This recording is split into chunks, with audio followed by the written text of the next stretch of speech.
boy.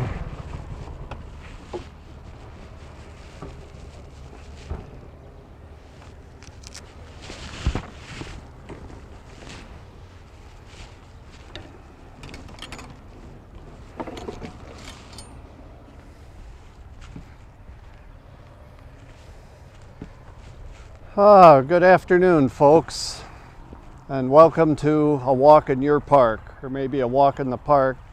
Today we're out at Ada Hayden up in North Ames, what I consider the jewel of Ames. And we're going to meet a very interesting fellow who's been the chairman of the Friends of Ada Hayden, who probably has more knowledge than certainly I do of this park and maybe most folks in Ames. So let's go over and find this character, and I don't know what he's going to have me do, so I brought my fishing pole and I brought my hoe because this guy knows all about fish and all the plants too, and we're going to find out something about your park.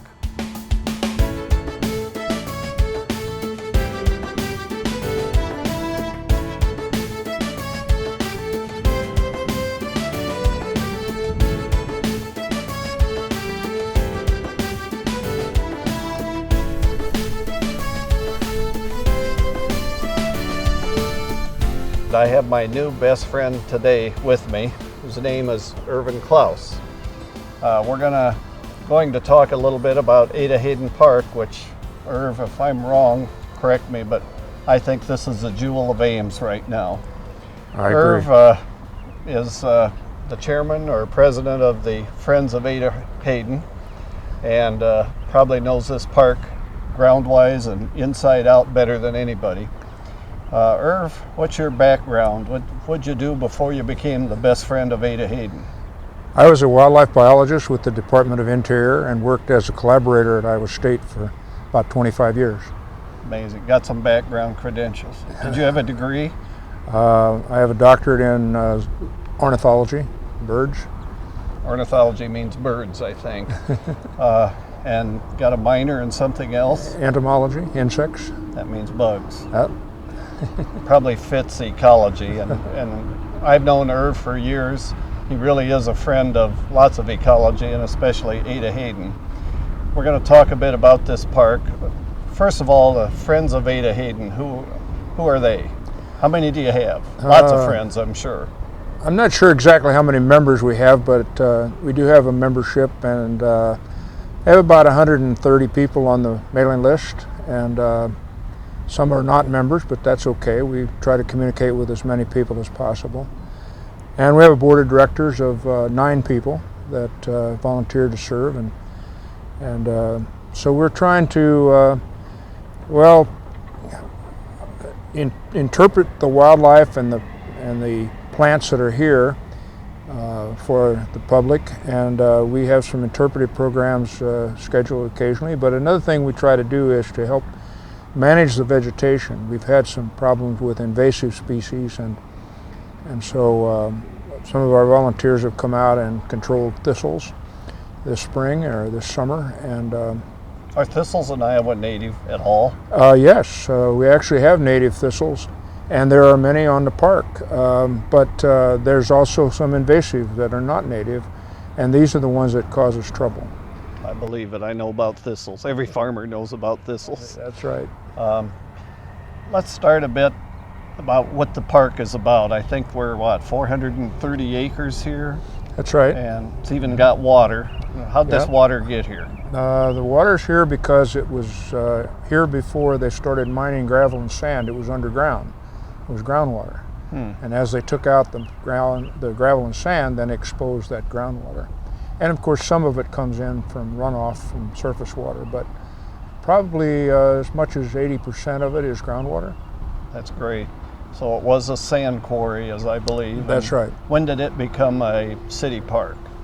It was dedicated in 2004. 2004, so we're nearly 10 years into it now. That's right. And I know we have a lot of surrounding area here that helps the runoff to preserve it. Tell me a little bit about the park, like the divisions or breakup. We'll start with the water. Is there fish in there? There are a lot of fish in there, and it's a very popular fishing spot.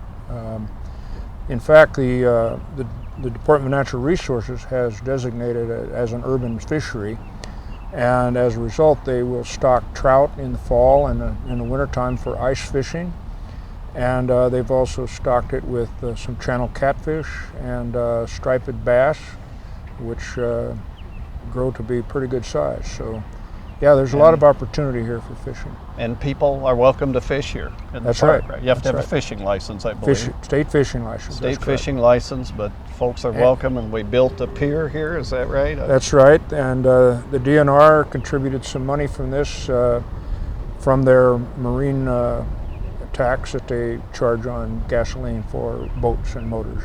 All right. And so we got fish and trout. Now I think there's 2 lakes here, correct? well, it's all one lake, but it's it used to be separate, and when part of the development of the park was to join them, so that channel under the bridge was cut as a part of the park development.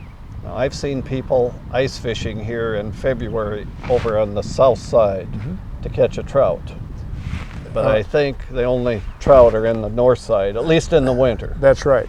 So They put a net across the channel there so that the trout will stay on the north side. this water's deep, right? Pretty deep, I think. Yes, it will go down to 60 feet, but its average is about 40 feet. How about swimming? Can I go swimming here? No swimming here. No swimming here. Park and rec too. The water is really too cold for swimming, and It's cold. it doesn't lend itself to have a beach and that kind of thing. So. Now we call this the Ada Hayden Heritage Park, I believe, right? That's right. What does heritage encompass? Well, What's that when mean? we started the park, one of the names that was suggested was Conservation Heritage Park, and another group suggested Ada Hayden, who was the first woman to graduate from Iowa State with a doctorate degree in 1909. Really, 1909. And she grew up on a farm on the south side of the park here. So it was appropriate to have her name on it. And but we liked that heritage aspect of it, and what we wanted to do was to honor Iowans who had contributed to conservation in the state, conservation and conservation ethics, and education. So we have Aldo Leopold, whose name is on a large boulder on one of the trails. We have trails in the park, right? trails, 3.5 miles of trails. Yes. Most of them are paved or hard surface, or some of both? No, there's some of both. And the packed gravel trails go up in the upland and give people a little bit different experience that they could do. I interrupted you. You're telling me about Adolf Leopold. Yeah. Well, Aldo Leopold was born in Burlington, Iowa, and became a very famous ecologist, and wrote a book called A Sand County Almanac, which has been sold 1 million copies in 9 different languages. So I've read it in English. It's wonderful. I recommend it. Go ahead. You've probably heard the name Ding Darling, who was a famous cartoonist and wrote from Iowa. From Iowa. Yeah. Worked for the Des Moines Register, became a syndicated cartoonist, but he was very active in conservation work. And invented the duck stamp. That's right. If those of you who are hunters have to have a federal duck stamp. That's right. Made the first one, and I have one of them, but it's signed. He started that in 1935, and the year I was born, as a matter of fact. Really? Wouldn't think he's that old, would you? That's great. And we have the theme here is what's heritage about, so I keep interrupting you. And probably some people you never heard about. Louis Pamel, for example. Pamel Court. Pamel Road on campus. Was a botanist and worked at Iowa State for quite a few years. Another one was John Matson, who Matson grew up in Ames, became a well-known author and writer, and so he's got his name on a thing. And Ada Hayden is named on the rock next to the shelter. So she's on there too. I think there are nine boulders out here scattered around on the trails to mark these people who have contributed to conservation. There is a trail that goes all around the waterway. Do you know how long that is if you walk that whole thing? Or I know the runners. I think if you do the figure 8, as it's called, I think it's 3.2 miles. I've heard that too. That number rings a bell. So Yeah. joggers use it. It's pretty. Right. And this park is used year-round. I've been out here in the winter. It's open year-round. Yes. And we do ice fishing here and for the trout in the winter. And they do clear the trails, the paved trails, from snow in the wintertime, so that you can This is bike and maintained ride in a sense, by your park and rec. I mean, this is a jewel for the city. That's right. And the friends I can't thank enough that come out here and work. I mean, we need leadership like Irv. And I should say too that Irv has served on the Park and Rec Commission in the past. He knows how it works working for the city and helping here. Tell me, we talked about the water.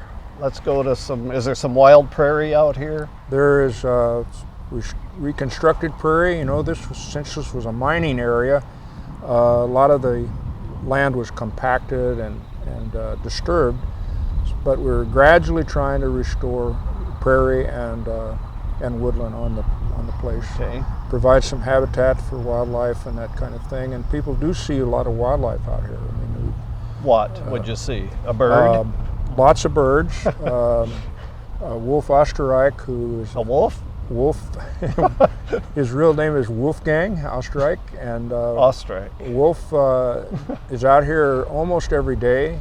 That's a bird? And as a birder, and okay. He records everything he sees, not just birds, but he does dragonflies and damselflies with me, and he's also recorded every bird for the last. I think he has 15 years of data now, and From Ada Hayden. From Ada Hayden, and over 260 species. That's great. So it's quite a list and quite a record, and that's great because that's one of our goals of the Friends Group too, is to survey and to document what's here and then to monitor that over time. So do you publish it somewhere? Is it on file online or something? online, we have a website, and a lot of it, and Wolf's data is all online. What's the website? What would we go to? Just go, I think the easiest way is to just Google Ada Hayden Park. Okay. And you will find there's actually 2 websites, and one is called Reflections that Kevin Kane has constructed, and Kevin is a associate dean of the College of Design, I believe, and Kevin has done a great job in putting together. And then Susie Shearholtz has constructed a website for us. That's so great. We've got several sources and lots of data on it, lots of information. That's wow. Irv, I walked out here early. We're here on a late July day, although it's a little cool. Feels like September sometimes, but you were digging around over there in some rocks. What are you looking for? Well, I come out 2 or 3 times a week to try to find as many dragonflies and damselflies as I can, and make note of what species is here. And some of these I can identify with binoculars, and others I take pictures of, take them home and blow them up on my computer, and then use literature in order to identify them. And together, Wolf and I have actually recorded 52 species of the order Odonata, which is the dragonflies and damselflies. And the state as a whole has 115 species. So we've got almost half the species that occur in the state here in this park. A 437 acre park in downtown Ames. Yep. And what good are dragonflies?